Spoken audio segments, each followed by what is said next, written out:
First, measure your tread width between the wall and the balusters. Then subtract the width of your runner. In our case, 43 minus 31 equals 12 inches. So we're going to take that 12 inches, divide it in 2, and that gives us 6 inches on each side of the runner.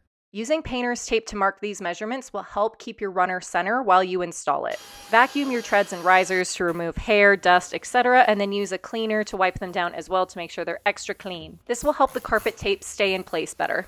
I decided to use X-Fasten carpet tape because it's easier to remove than traditional carpet tape. That way, if we decide to change out the runner later, we won't ruin our beautiful stairs in the process. In summary, once you lay down your carpet tape, you want to little by little remove the other side of the double-sided tape and install your runner in sections. Start at the bottom and work your way up. Next, we're going to use our nail gun to secure the runner in place. I like to add extra nails at the bottom to make sure it's not going anywhere. Use a hammer to push down any nails that are sticking out and smooth out the carpet as you go. Grab your carpet creaser and use it to crease the underside of the tread.